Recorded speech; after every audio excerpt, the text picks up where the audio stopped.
নমস্কার বন্ধুরা, আজকে আবারও চলে এসেছি আপনাদের জন্য নিয়ে সম্পূর্ণ একটা নিরামিষ পনিরের রেসিপি। যার জন্য কেটে রেখেছি আলু এবং টমেটো কুচি এবং ছোট ছোট পিস করে পনির। এখানে বেটে রেখেছি আদা এবং জিরা বাটা। দিয়ে দিয়েছি এখানে কড়াইতে তেলটা দেখুন গরম হয়ে গিয়েছে। এখন এই তেলের ভিতরে লাল লাল করে পনিরটাকে ভেজে নেব।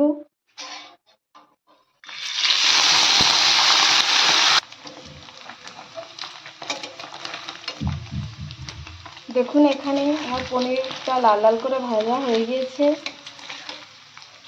এখানে একে একে সব পনিরগুলোকে তুলে নেব।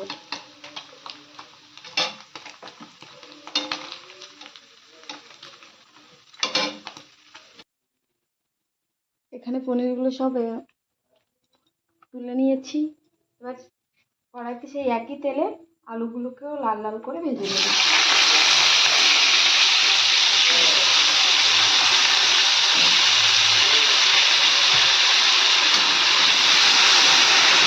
আলুর মধ্যে দিয়ে দেবো সামান্য একটু হলুদ গুঁড়ো,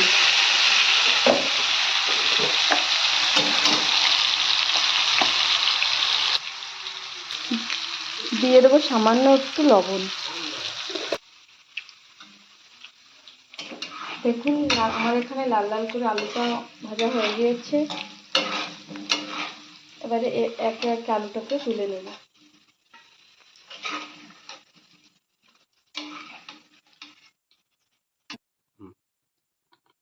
সেই একই কড়াই থেকে আর একটু তেল দিয়ে দেবো।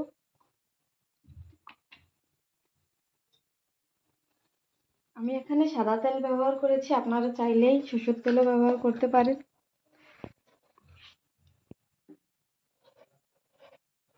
তেলটা গরম হলে দিয়ে দেবো জিরা,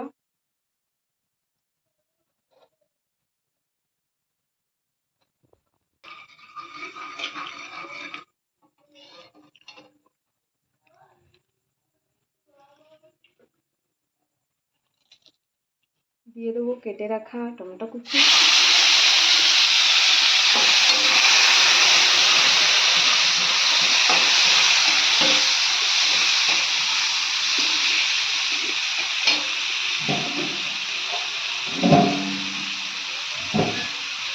টমেটোটাকে কিছু সময় নেড়ে চেড়ে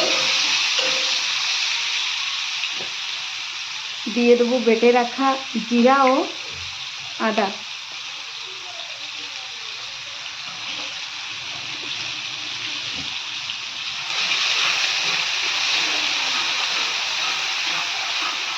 জিরা বাটাটা পুড়ে না যায় তার জন্য দিয়ে দেবো সামান্য একটু জল।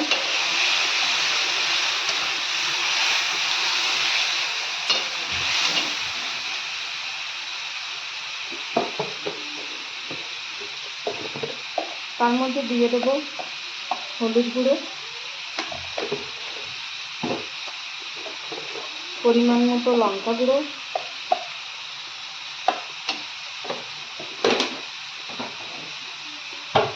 পরিমাণ মতো ধনে গুঁড়ো।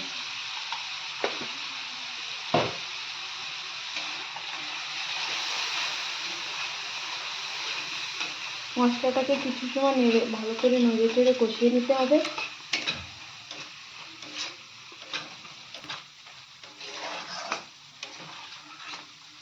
দেখুন মশলাটা কষা হয়ে গিয়েছে, তেলটা ছেড়ে দিয়েছে।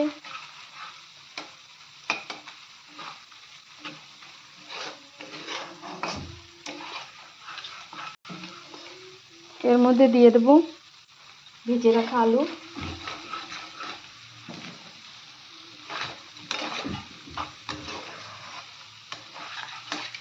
দিয়ে দেবো লবণ,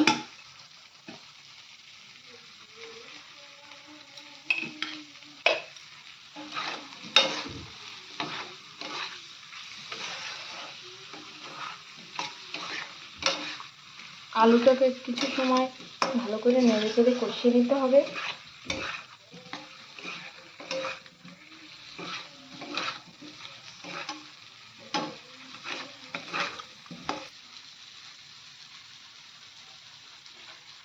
দেখুন আলুটা ভালো করে কষিয়ে নেওয়া হয়ে গেছে। আমি এখানে 3 থেকে 4 মিনিট কষিয়ে নিয়েছি আলুটাকে। এবার দিয়ে দিচ্ছি পরিমাণ মতো জল।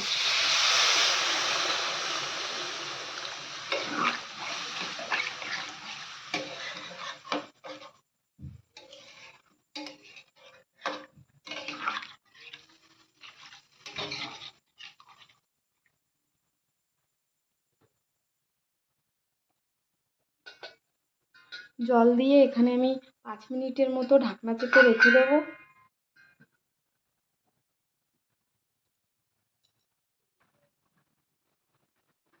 ঢাকনাটা সরিয়ে দিলাম। দেখুন খুব ভালো করে জলটা উতরোচ্ছে। তার মধ্যে দিয়ে দেবো ভেজে রাখা পনির।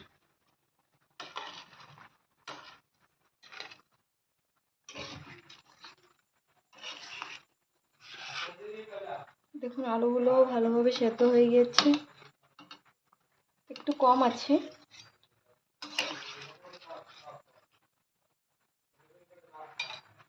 আবারও দিয়ে দেবো ঢাকনাটা, দিয়ে 5 মিনিট রেখে দেবো।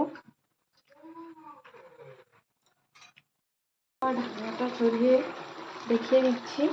দেখুন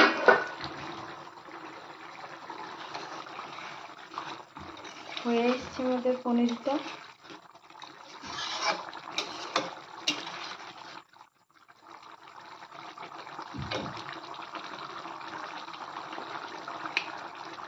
এখন একটু গরম মশলার গুঁড়ো দিয়ে নামিয়ে নেব।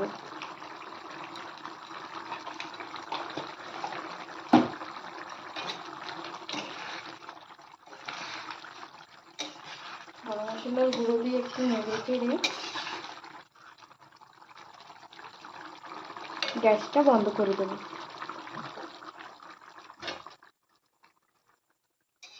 দেখুন হয়ে গেছে আমাদের পনিরের রেসিপি। ভিডিওটা ভালো লাগলে অবশ্যই একদিন বাড়িতে বানিয়ে খেয়ে দেখবেন।